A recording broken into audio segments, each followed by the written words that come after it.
ਆ ਜਾਓ ਦਿਲ ਦੀਆਂ ਗੱਲਾਂ ਕਰ ਲਈਏ ਮੇਰੇ ਦੇਸ਼ ਵਾਸੀਓ, ਮੇਰੇ ਪੰਜਾਬ ਵਾਸੀਓ। ਜਗਮੋਹਨ ਸਿੰਘ ਪੱਟੀ ਐਡਵੋਕੇਟ ਤੁਹਾਡੇ ਨਾਲ ਦਿਲ ਦੀਆਂ ਗੱਲਾਂ ਕਰਨ ਲਈ ਇੱਕ ਖਾਸ ਤੇ ਉਚੇਚੀ ਜਿਹੜੀ ਹੈ ਸੋਚ ਲੈ ਕੇ ਅੱਜ ਆਇਆ, ਜਿਹਨੂੰ ਰਾਜਨਾਥ ਸਿੰਘ ਜੀ ਦੇ ਸ਼ਬਦਾਂ ਤੋਂ ਜਿਹੜੀ ਇਹ ਪ੍ਰਾਪਤੀ ਹੋਈ ਹੈ ਉਸ ਸੋਚ ਨੂੰ।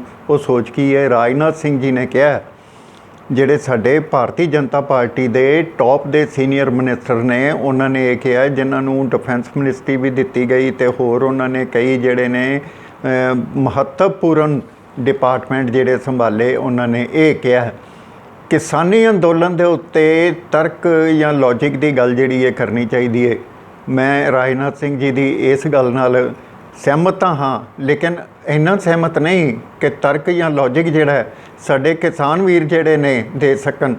ਉਹਨਾਂ ਨੂੰ ਇੱਕ ਤਰਕ ਜਾਂ ਲੌਜਿਕ ਦੇ ਨਾਲ ਹੈਰਾਨ ਦਾ ਇੱਕ ਉਪਰਾਲਾ ਕੀਤਾ ਜਾ ਰਿਹਾ, ਔਰ ਇਹ ਹੈਰਾਨ ਦਾ ਉਪਰਾਲਾ ਕਿਉਂ ਕੀਤਾ ਜਾ ਰਿਹਾ? ਉਹਨਾਂ ਨੂੰ ਹੈਰਾਨ ਕਰਨ ਵਾਲੀ ਗੱਲ ਹੈ।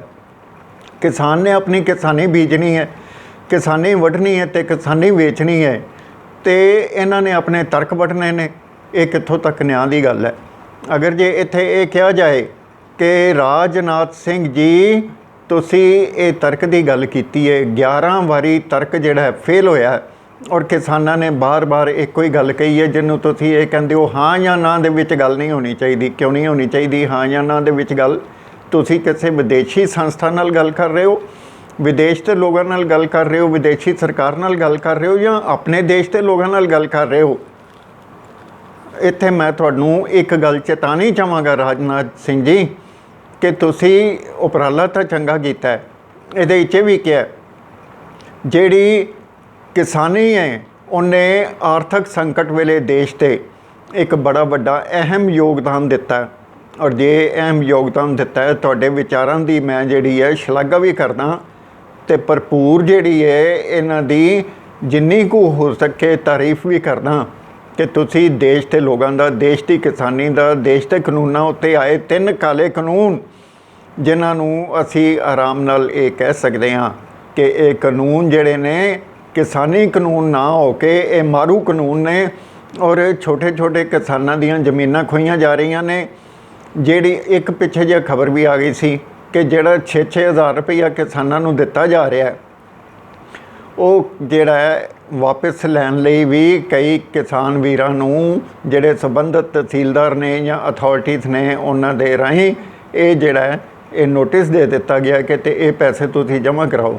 ਇਹੋ ਜਿਹੇ ਕਰਤੱਵ ਕਿਉਂ ਹੋ ਰਹੇ ਨੇ, ਇਹ ਅਜੇ ਤੱਕ ਕਿਸੇ ਨੂੰ ਸਮਝ ਨਹੀਂ ਲੱਗੀ, ਔਰ ਇਹਦਾ ਲੌਜਿਕ ਕੀ ਹੈ ਇਹਦੇ ਬਾਰੇ ਵੀ ਦੱਸਣਾ ਬਣਦਾ ਹੈ ਸਰਕਾਰ ਨੂੰ, ਸਮੇਂ ਦੀ ਸਰਕਾਰ ਨੂੰ। ਹਾਂ ਬਿਲਕੁਲ ਠੀਕ ਹੈ, ਇਸ ਵੇਲੇ ਦੀ ਜਿਹੜੀ ਸਮੇਂ ਦੀ ਸਰਕਾਰ ਹੈ ਉਸ ਨੂੰ ਇਹ ਦੱਸਣਾ ਬਣਦਾ। ਇੱਥੇ ਇਹ ਵੀ ਗੱਲ ਮੈਂ ਚੇਤਾਉਣੀ ਚਾਹੁੰਦਾ, ਰਾਜਨਾਥ ਸਿੰਘ ਜੀ ਨੇ ਇੱਕ ਗੱਲ ਹੋਰ ਵੀ ਬੜੀ ਸਾਫ਼ ਅਤੇ ਸਪਸ਼ਟ ਸ਼ਬਦਾਂ ਵਿੱਚ ਕਹੀ ਹੈ, ਜਿਹਦੇ ਵਿੱਚ ਉਹਨਾਂ ਨੇ RSS ਨੂੰ ਵੀ ਚੇਤਾਵਨੀ ਦਿੱਤੀ ਹੈ। ਤੁਸੀਂ ਕਹੋਗੇ ਚੇਤਾਵਨੀ ਕਿਹਦੇ ਦਿੱਤੀ ਹੈ? ਚੇਤਾਵਨੀ ਉਹਨਾਂ ਨੇ ਇਹ ਦਿੱਤੀ ਹੈ, ਸਿੱਖਾਂ ਦੀ ਜਿਹੜੀ ਕੀਮਤ ਹੈ, ਸਿੱਖਾਂ ਦੀ ਕੁਰਬਾਨੀ ਹੈ, ਸਿੱਖਾਂ ਦੇ ਜਿਹੜੀ ਘਾਲਨਾ ਹੈ ਉਸ ਨੂੰ ਪਹਿਚਾਨੋ, ਔਰ ਉਹਨਾਂ ਨਾਲ ਜਾਤੀਆਂ ਨਾ ਕਰੋ। ਜੇ ਤੁਸੀਂ ਉਹਨਾਂ ਨਾਲ ਜਾਤੀਆਂ ਕਰਦੇ ਹੋ, ਸਿੱਖਾਂ ਦਾ ਜਿਹੜਾ ਯੋਗਦਾਨ ਹੈ ਜਦੋਂ ਤੋਂ ਸਿੱਖੀ ਚੱਲੀ ਹੈ ਉਦੋਂ ਤੋਂ ਲੱਗ ਕੇ ਅੱਜ ਤੱਕ ਦਾ 550 ਪੌਣੇ 600 ਸਾਲ ਦਾ ਸਿੱਖਾਂ ਦਾ ਜਿਹੜਾ ਇਤਿਹਾਸ ਹੈ, ਜਿਹੜਾ ਉਹਨਾਂ ਨੇ ਆਪਣੇ ਖੂਨ ਨਾਲ ਸਿੰਜਿਆ ਜਾਂ ਸਿਰਜਿਆ, ਉਸ ਨੂੰ ਤੁਸੀਂ ਅੱਖੋਂ ਪਰੋਖੇ ਨਾ ਕਰੋ, ਕਿਉਂਕਿ ਉਹਨਾਂ ਨੇ ਦੇਸ਼ ਦੀ ਜਿਹੜੀ ਹੈ ਰੀੜ੍ਹ ਦੀ ਹੱਡੀ ਕਲਚਰ, ਜਿਹੜਾ ਕਲਚਰ ਅਤੇ ਸਿਵਲਾਈਜੇਸ਼ਨ, ਉਸ ਨੂੰ ਕਿਸੇ ਵੀ ਤਰ੍ਹਾਂ ਢਾਲ ਲੱਗਣ ਤੋਂ ਬਚਾਇਆ, ਉਸ ਨੂੰ ਕਿਸੇ ਵੀ ਤਰ੍ਹਾਂ ਦੀ ਜਿਹੜੀ ਹੈ ਤਾਕਤ ਜਿਹੜੀ ਹੈ ਉਸ ਦੀ ਖਤਮ ਹੋਣ ਤੋਂ ਬਚਾਇਆ, ਔਰ ਜਿਹੜੀਆਂ ਹਿੰਦੁਸਤਾਨ ਦੀ ਸੰਸਕ੍ਰਿਤੀ ਨੂੰ ਤਾਕਤਾਂ ਢਾਹ ਲਾਉਣ ਲਈ ਆਈਆਂ ਸਨ, ਉਹਨਾਂ ਤਾਕਤਾਂ ਨੂੰ ਉਹਨਾਂ ਨੇ ਠੱਲ ਪਾਈ ਹੈ। ਤੁਸੀਂ ਵੇਖ ਲਓ, ਅੱਜ ਕੱਲ੍ਹ ਖਬਰਾਂ ਬੜੀਆਂ ਜ਼ੋਰ ਨਾਲ ਚੱਲਦੀਆਂ ਪਈਆਂ। ਮਹਿਮੂਦ ਗਜ਼ਵਨੀ ਕਿੱਥੋਂ ਆਇਆ ਸੀ? ਅਫਗਾਨਿਸਤਾਨ ਦੇ ਸ਼ਹਿਰ ਗਜ਼ਨੀ ਤੋਂ, ਉੱਥੋਂ ਆਇਆ ਸੀ ਚੱਲ ਕੇ ਹਿੰਦੁਸਤਾਨ ਲੁੱਟਣ ਲਈ। ਅਹਿਮਦ ਸ਼ਾਹ ਅਬਦਾਲੀ ਕਿੱਥੋਂ ਆਇਆ ਸੀ? ਨਾਦਰ ਸ਼ਾਹ ਕਿੱਥੋਂ ਆਇਆ ਸੀ? ਇਹ ਸਾਰੇ ਇੱਧਰੋਂ ਹੀ ਆਏ ਸਨ। ਔਰ ਜਿਹੜਾ ਅੱਜ ਪਾਕਿਸਤਾਨ ਨਕਸ਼ੇ ਦੇ ਉੱਤੇ ਹੈ, ਇਹ ਜਿਹੜਾ ਖਿੱਤਾ ਹੈ ਹਿੰਦੁਸਤਾਨ ਦਾ ਹਿੱਸਾ ਸੀ, ਵਿਸ਼ਾਲ ਹਿੰਦੁਸਤਾਨ ਦਾ, ਔਰ ਅਫਗਾਨਿਸਤਾਨ ਵੀ ਵਿਸ਼ਾਲ ਹਿੰਦੁਸਤਾਨ ਦਾ ਹਿੱਸਾ ਸੀ।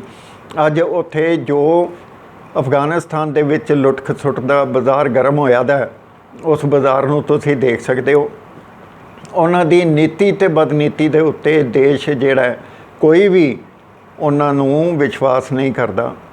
ਇਸ ਵੇਲੇ ਇੰਨਾ ਬਾਜ਼ਾਰ ਗਰਮ ਹੋਇਆ ਦਾ ਉੱਥੇ ਲੁੱਟ ਖਸੁੱਟ ਦਾ, ਜੇ ਉਹਨੂੰ ਇਹ ਕਿਹਾ ਜਾਏ ਜਿਵੇਂ ਖਬਰਾਂ ਆ ਰਹੀਆਂ ਵੱਖਰੇ ਵੱਖਰੇ ਚੈਨਲਾਂ 'ਤੇ ਵੀ ਇਹ ਇੱਕ ਖੂਨੀ ਸੰਘਰਸ਼ ਦੀ ਸਰਕਾਰ ਹੈ, ਨਾ ਕਿ ਸ਼ਾਂਤਮਈ ਸਰਕਾਰ ਹੈ। ਅਤੇ ਜੇ ਉਹਨਾਂ ਨੂੰ ਇਹ ਤੋਹਮਤ ਲੱਗ ਰਹੀ ਹੈ, ਕਿਸਾਨ ਜਿਹੜੇ ਨੇ ਅੰਦੋਲਨ ਕਰ ਰਹੇ ਨੇ ਉਹਨਾਂ ਨੂੰ ਤੋਹਮਤ ਲੱਗ ਰਹੀ ਹੈ ਖਾਲਿਸਤਾਨੀ ਨੇ, ਵੱਖਵਾਦੀ ਨੇ, ਇਹ ਕਦੀ ਕੁਛ ਕਿਹਾ ਜਾਂਦਾ ਹੈ, ਕਦੀ ਇਹ ਕਿਹਾ ਜਾਂਦਾ ਕਿਸਾਨ ਨਹੀਂ, ਕਦੀ ਕਿਹਾ ਜਾਂਦਾ ਮਵਾਲੀ ਨਹੀਂ, ਮਵਾਲੀ ਨੇ। ਔਰ ਇਹ ਕੌਣ ਇਹ ਗੱਲਾਂ ਕਹਿ ਰਹੇ ਨੇ? ਭਾਰਤ ਸਰਕਾਰ ਦੇ MP ਜਿਹੜੇ ਨੇ, BJP ਦੇ MP, ਹਾਂ ਬਿਲਕੁਲ BJP ਦੇ MP ਜਿਹੜੇ ਨੇ ਉਹ ਇਹ ਗੱਲ ਕਹਿ ਰਹੇ ਨੇ, ਬਾਰ-ਬਾਰ ਕਹਿ ਰਹੇ ਨੇ। ਔਰ ਉਹ ਇੱਕ ਜ਼ਿੰਮੇਵਾਰ ਪਾਰਟੀ ਦੇ ਇੱਕ ਸਦੱਸਿਆ ਹੋ ਕੇ, ਮੈਂਬਰ ਪਾਰਲੀਮੈਂਟ ਹੋ ਕੇ ਉਹ ਅਜਿਹੀਆਂ ਗੱਲਾਂ ਕਿਉਂ ਕਰ ਰਹੇ ਨੇ? ਇਹ ਇੱਕ ਆਪਣੇ ਆਪ ਦੇ ਵਿੱਚ ਬੜਾ ਸਵਾਲ ਹੈ। ਰਾਜਨਾਥ ਜੀ ਨੇ ਮੁੱਦੇ ਹੋਰ ਵੀ ਕਹੀ ਚੁੱਕੇ ਨੇ, ਜਿਹਦੇ ਵਿੱਚ ਉਹਨਾਂ ਨੇ ਇੱਕ ਗੱਲ ਇਹ ਸਾਫ਼ ਤੇ ਸਪਸ਼ਟ ਸ਼ਬਦਾਂ ਦੇ ਵਿੱਚ ਕਹੀ ਹੈ ਕਿ ਨੌਕਰੀਆਂ ਜਿਹੜੀਆਂ ਨੇ ਮਿਲਣੀਆਂ ਤੇ ਕੀ ਸੀ, ਕਿੰਨੀਆਂ ਹੀ ਚਲੀਆਂ ਗਈਆਂ। ਔਰ ਜੇ ਰਾਜਨਾਥ ਸਿੰਘ ਜੀ ਦੇ ਬਿਆਨਾਂ ਦਾ ਵਿਮੋਚਨ ਕੀਤਾ ਜਾਏ, ਪੜਚੋਲ ਕੀਤੀ ਜਾਏ, ਪੜਤਾਲ ਕੀਤੀ ਜਾਏ, ਤਾਂ ਇਹ ਇੱਕ ਦੇਸ਼ ਹਿੱਤ ਦੇ ਵਿੱਚ ਹੋ ਨਿਬੜਦੀ ਹੈ ਪੜਤਾਲ। ਔਰ ਜੇ ਇਹ BJP ਦੀਆਂ ਸਫਾਂ ਦੇ ਵਿੱਚ ਇਹ ਪੜਤਾਲ ਜਿਹੜੀ ਹੈ ਇਸ ਦਾ ਚੰਗੀ ਤਰ੍ਹਾਂ ਤਰਕ ਤੇ ਵਿਤਰਕ ਜਿਹੜਾ ਜੋ ਵੀ ਕਰਨਾ ਹੈ ਕੀਤਾ ਜਾਏ, ਤਾਂ ਮੇਰਾ ਖਿਆਲ ਹੈ ਦੇਸ਼ ਹਿੱਤ ਵਿੱਚ ਹੋਏਗਾ। ਇਹ ਜਿਹੜੀ ਹੈ ਇਹ ਦਿਸ਼ਾ ਨਿਰਦੇਸ਼ ਜਿਹੜੇ ਨੇ RSS ਵੱਲ ਵੀ ਇਸ਼ਾਰਾ ਨੇ, ਉਹ ਆਪਣੀ ਇਸ ਗੱਲ ਤੋਂ ਥੋੜ੍ਹੇ ਜਿਹੇ ਵੀ ਕੋਈ ਵੀ ਮਾਰੂ ਨੀਤੀਆਂ ਨੇ ਜਿਹੜੀਆਂ ਕਲਚਰ ਲਈ, ਉਹਨਾਂ ਨੂੰ ਖਤਮ ਨਾ ਹੋਣ ਦੇਣ। ਅੱਜ ਮੈਂ ਇੱਕ ਸਵਾਲ ਕਰਦਾ, ਬੁੱਧ ਧਰਮ ਜਿਹੜਾ ਉਹ ਹਿੰਦੁਸਤਾਨ ਤੋਂ ਚੱਲਿਆ ਸੀ, ਮਹਾਤਮਾ ਬੁੱਧ ਹਿੰਦੁਸਤਾਨ ਦੀ ਪੈਦਾਇਸ਼ ਸਨ, ਔਰ ਉਹ ਤਿੱਬਤ, ਚਾਈਨਾ ਔਰ ਕਈ ਦੇਸ਼ਾਂ ਤੱਕ ਚਲੇ ਗਿਆ। ਲੇਕਿਨ ਅੱਜ ਹਿੰਦੁਸਤਾਨ ਦੇ ਵਿੱਚ ਬੁੱਧ ਧਰਮ ਦੇ ਪੈਰੋਕਾਰ ਨਹੀਂ ਲੱਭਦੇ। ਕੀ ਸਰਕਾਰ ਇਸ ਚੀਜ਼ ਦਾ ਜਵਾਬ ਦੇ ਸਕੇਗੀ? ਕੀ ਸਰਕਾਰ ਇਹੀ ਚੀਜ਼ ਚਾਹੁੰਦੀ ਹੈ ਕਿ ਇੱਥੋਂ ਦੀ ਜਿਹੜੀ ਸਿਵਲਾਈਜੇਸ਼ਨ ਹੈ, ਇੱਥੋਂ ਜਿਹੜੇ ਸੰਤ ਮਹਾਤਮਾ ਸੀ, ਇਹ ਇੱਕ ਉਸੇ ਤਰ੍ਹਾਂ ਹੀ ਬਣ ਜਾਣ ਜਿਵੇਂ ਬੁੱਧ ਧਰਮ ਵਾਲੇ ਜਿਹੜੇ ਨੇ ਚਾਈਨਾ ਤੋਂ, ਤਿੱਬਤ ਤੋਂ ਜਾਂ ਹੋਰ ਦੇਸ਼ਾਂ ਤੋਂ ਇੱਥੇ ਆਉਂਦੇ ਨੇ ਔਰ ਉਹ ਆ ਕੇ ਇੱਥੇ ਜ਼ਿਆਰਤ ਕਰਦੇ ਨੇ ਬੁੱਧ ਧਰਮਾਂ ਦੀ, ਅਤੇ ਜਿਹੜੀਆਂ ਇੱਥੇ ਕੌਮਾਂ ਵਸਦੀਆਂ ਨੇ ਜਿਨ੍ਹਾਂ ਨੇ ਆਪਣਾ ਇਤਿਹਾਸ ਸਿਰਜਿਆ, ਉਹਨਾਂ ਲਈ ਅਜਿਹੇ ਹਾਲਾਤ ਪੈਦਾ ਕਰ ਰਹੀ ਹੈ ਸਰਕਾਰ? ਕੀ ਇਹ ਸਰਕਾਰ ਜਵਾਬ ਦੇਵੇਗੀ? ਜੇ ਜਵਾਬ ਦੇ ਸਕਦੀ ਹੈ ਸਰਕਾਰ ਤਾਂ ਮਿਹਰਬਾਨੀ ਹੋਏਗੀ, ਨਹੀਂ ਤਾਂ ਰਾਜਨਾਥ ਸਿੰਘ ਜੀ ਦਾ ਜਿਹੜਾ ਬਿਆਨ ਹੈ ਉਸ ਦੇ ਵਿੱਚ ਰਹਿ ਕੇ ਹਿੰਦੁਸਤਾਨ ਦੀ ਸੰਸਕ੍ਰਿਤੀ ਨੂੰ ਬਚਾਉਣਾ ਹਰ ਭਾਰਤੀ ਦਾ ਧਰਮ ਹੈ। ਹਰ ਭਾਰਤੀ ਨੂੰ ਉਸ ਭਾਰਤ ਦੀ ਏਕਤਾ ਅਤੇ ਅਖੰਡਤਾ ਦੇ ਲਈ ਕੰਮ ਕਰਨਾ ਚਾਹੀਦਾ, ਜਿਹਦੇ ਵਿੱਚ ਰਾਜਨਾਥ ਸਿੰਘ ਜੀ ਨੇ ਦਿਸ਼ਾ ਨਿਰਦੇਸ਼ ਸਹੀ ਅਤੇ ਸਾਫ ਸੁਥਰੇ ਦੇ ਦਿੱਤੇ ਨੇ।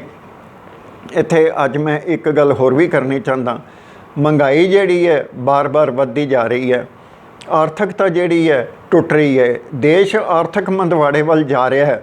ਔਰ ਸਰਕਾਰ ਨੇ ਆਰਥਿਕ ਮੰਦਵਾੜੇ ਨੂੰ ਠੱਲ ਪਾਉਣ ਲਈ, ਕੱਢਣ ਲਈ ਲੋਕਾਂ ਨੂੰ ਆਰਥਿਕ ਮੰਦਵਾੜੇ ਵਿੱਚੋਂ ਕਿੰਨੀਆਂ ਨੌਕਰੀਆਂ ਪੈਦਾ ਕੀਤੀਆਂ, ਕਿੰਨੇ ਰੁਜ਼ਗਾਰ ਪੈਦਾ ਕੀਤੇ ਨੇ, ਕਿੰਨੇ ਮੇਕ ਇਨ ਇੰਡੀਆ ਦੇ ਨਾਂ ਥੱਲੇ ਪ੍ਰੋਜੈਕਟ ਚਲਾਏ ਨੇ, ਔਰ ਕਿੰਨਾ ਫੋਰਨ ਇਨਵੈਸਟਮੈਂਟ ਜਿਹੜਾ $5 ਟ੍ਰਿਲੀਅਨ ਦਾ ਆਇਆ। ਇਹ ਜਿਹੜਾ ਕਿਸਾਨ ਦੀ ਹੋ ਰਹੀ ਆਮਦਨ ਜਿਹਨੂੰ 5 ਸਾਲ ਬਾਅਦ ਦੁੱਗਣੀ ਕਰਨ ਦਾ ਕਿਹਾ ਸੀ, ਉਹਦੇ ਤੋਂ ਅੰਦਾਜ਼ਾ ਲੱਗਣਾ।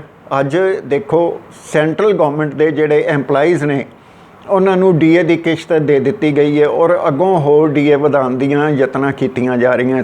35,000 ਕਰੋੜ ਰੁਪਏ ਦਾ ਤੁਹਾਡੇ ਖਜ਼ਾਨੇ 'ਤੇ ਬੋਝ ਪੈ ਗਿਆ ਜੀ। ਅਤੇ ਉਹ ਸਿਰਫ ਜਿਹੜੇ ਕੇਂਦਰੀ ਸਰਕਾਰ ਦੇ 1.5-2 ਕਰੋੜ ਮੁਲਾਜ਼ਮ ਨੇ ਉਹਨਾਂ ਨੂੰ ਬੈਨੀਫਿਟ ਹੋਇਆ, ਅਤੇ ਬਾਕੀ 130 ਕਰੋੜ ਜਿਹੜੇ ਨੇ ਮੋਦੀ ਜੀ ਨੇ ਉਹਨਾਂ ਬਾਰੇ ਕੀ ਕੀਤਾ? ਫਾਈਨਾਂਸ ਮਿਨਿਸਟਰ ਸੀਤਾਰਮਨ ਨੇ ਇਹ ਗੱਲ ਦੱਸੇ, ਸਾਰਵਜਨਕ ਕਰੇ ਉਸੇ ਤਰ੍ਹਾਂ ਹੀ ਕਿ ਇਹਨਾਂ ਬਾਰੇ ਜਿਹੜੇ 128 ਕਰੋੜ ਲੋਕ ਪਿਸ ਰਹੇ ਨੇ, ਜਿਨ੍ਹਾਂ ਦੇ ਪੈਸੇ ਨੂੰ ਜਿਹੜਾ ਲਗਜ਼ਰੀ ਕਿੱਟੀ ਸਮਝ ਕੇ ਸੈਂਟਰਲ ਗੌਰਮੈਂਟ ਦੇ ਐਮਪਲਾਈਜ਼ ਨੂੰ DA ਦੇ ਰੂਪ ਵਿੱਚ ਦਿੱਤਾ ਗਿਆ।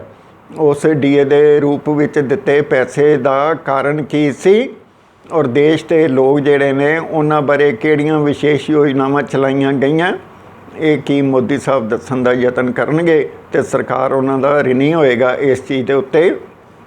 ਆਪਣੀਆਂ ਨਾਕਾਮੀਆਂ ਜਾਂ ਜੁਮਲੇਬਾਜ਼ੀਆਂ ਕਰਕੇ ਜੇ ਤੁਸੀਂ ਕਿਸੇ ਵੀ ਤਰ੍ਹਾਂ ਦੇਸ਼ ਦੇ ਲੋਕਾਂ ਨੂੰ ਗੁੰਮਰਾਹ ਕਰ ਰਹੇ ਹੋ ਤਾਂ ਤੁਸੀਂ ਸੰਵਿਧਾਨ ਦੇ ਨਾਲ ਧੋਖਾ ਕਰ ਰਹੇ ਹੋ।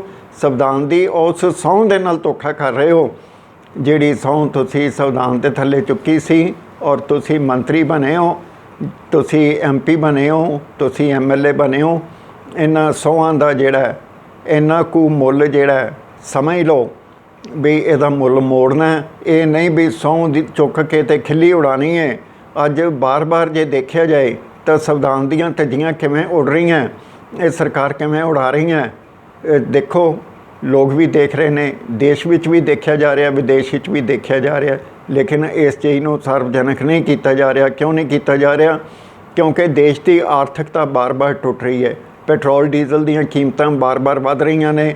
LPG ਦੀ ਜਿਹੜੀ ਹੈ ਉਜਾਲਾ ਸਕੀਮ ਜਿਹੜੀ ਹੈ 2 ਸ਼ੁਰੂ ਹੋ ਚੁੱਕੀ ਹੈ, ਅਤੇ ਉਹ 2 ਸ਼ੁਰੂ ਕਿਸ ਵਜ੍ਹਾ ਕਰਕੇ ਹੋਈ ਹੈ? ਜਿਹੜੇ ਬੁੱਝ ਗਏ ਸੀਗੇ ਉਜਵਲਾ ਸਕੀਮ ਦੇ ਚੁੱਲ੍ਹੇ, ਉਹਨਾਂ ਨੂੰ ਸੁਰਜੀਤ ਕਰਨ ਲਈ ਹੋਈ ਹੈ ਜਾਂ ਕਿਵੇਂ ਹੋਈ ਹੈ? ਇਹਦੇ ਉੱਤੇ ਵੀ ਦੇਖਣਾ ਬਣਦਾ। ਅੱਜ ਜੇ ਬੈਂਕ ਰੇਟ ਜਿਹੜਾ ਉਹਨੂੰ ਦੇਖਿਆ ਜਾਏ, ਬੈਂਕ ਰੇਟ ਗਿਰ ਚੁੱਕਾ। ਅੱਗੇ ਲੋਕ ਬੈਂਕ 'ਚ ਕੁਛ ਪੈਸੇ ਜਮ੍ਹਾਂ ਪਏ ਹੁੰਦੇ ਸੀ ਉਹਨਾਂ ਦੀ ਵਿਰਾਸਤ ਦੇ, ਉਹਦੇ ਤੋਂ ਉਹ ਲੋਕ ਆਪਣਾ ਜਿਹੜਾ ਵਿਆਜ ਬੈਂਕ ਤੋਂ ਮਿਲਦਾ ਸੀ, ਉਸ ਵਿਆਜ ਦੇ ਨਾਲ ਆਪਣੇ ਗੁਜ਼ਾਰੇ ਕਰ ਲੈਂਦੇ ਸਨ, ਨਸਰ ਬਸਰ ਕਰ ਲੈਂਦੇ ਸਨ। ਲੇਕਿਨ ਅੱਜ ਜਿਹੜੀ ਚਿੰਤਾ ਹੈ ਪੈਸੇ ਜੋੜਨ ਦੀ ਨਹੀਂ, ਪ੍ਰੋਫਿਟਸ ਕੱਢਣ ਦੀ ਨਹੀਂ, ਅੱਜ ਚਿੰਤਾ ਜਿਹੜੀ ਹੈ ਸਰਵਾਈਵਲ ਦੀ ਹੋ ਚੁੱਕੀ ਹੈ। ਸਰਕਾਰ ਇਸ ਬਾਰੇ ਧਿਆਨ ਦੇਵੇ ਤੇ ਮਿਹਰਬਾਨੀ ਹੋਏਗੀ। ਜ਼ਿਆਦਾ ਨਾ ਕਹਿੰਦਾ ਹੋਇਆ ਮੈਂ ਇੰਨੀ ਗੱਲ ਕਹਾਂਗਾ, ਇਹ ਵੀਡੀਓ ਤੁਹਾਨੂੰ ਚੰਗੀ ਲੱਗੀ ਹੈ, ਇਹਨੂੰ ਜ਼ਰੂਰ ਵੱਧ ਤੋਂ ਵੱਧ ਸ਼ੇਅਰ ਕਰੋ। ਇਸ ਨੂੰ ਜ਼ਰੂਰ ਵੱਧ ਤੋਂ ਵੱਧ, ਜਿਹੜਾ ਰਾਜਨਾਥ ਸਿੰਘ ਜੀ ਨੇ ਕਿਹਾ ਬਈ ਸਿੱਖਾਂ ਦੀਆਂ ਕੁਰਬਾਨੀਆਂ ਨੂੰ ਯਾਦ ਕਰੋ ਅਤੇ ਭੁਲਾਓ ਨਾ। ਸਿੱਖ ਜਿਹੜੇ ਨੇ ਸਾਰੇ ਦੇਸ਼ ਦੇ ਸਾਂਝੇ ਨੇ, ਕਿਸੇ ਲਈ ਜਿਹੜੇ ਨੇ ਉਹ ਵੱਖਰੇ ਨਹੀਂ, ਉਹਨਾਂ ਦੀ ਆਪਣੀ ਪਹਿਚਾਣ ਹੈ। ਮਹਾਰਾਜਾ ਰਣਜੀਤ ਸਿੰਘ ਦੀ ਗਵਰਨੈਂਸ ਨੂੰ ਲਿਆਓ ਤੁਸੀਂ ਇੱਥੇ, ਹਰ ਕੋਈ ਖੁਸ਼ੀ ਵਸੇਗਾ। ਵਸਦਾ ਰਸਤਾ ਰਵੇ ਮੇਰਾ ਪੰਜਾਬ, ਵਸਦਾ ਰਸਤਾ ਰਵੇ ਮੇਰਾ ਹਿੰਦੁਸਤਾਨ। ਇੰਨਾ ਹੀ ਕਹਿੰਦਾ ਹੋਇਆ ਤੁਹਾਡੇ ਤੋਂ ਛੁੱਟੀ ਲੈਣਾ। ਵੀਡੀਓ ਨੂੰ ਜ਼ਿਆਦਾ ਤੋਂ ਜ਼ਿਆਦਾ ਸ਼ੇਅਰ ਕਰਨਾ, ਜ਼ਿਆਦਾ ਤੋਂ ਜ਼ਿਆਦਾ ਸਬਸਕ੍ਰਾਈਬ ਕਰਨਾ, ਔਰ ਆਪਣੇ ਵੱਡਮੁੱਲੇ ਵਿਚਾਰ ਦਾਸਤੇ ਤੱਕ ਪਹੁੰਚਾਉਣਾ।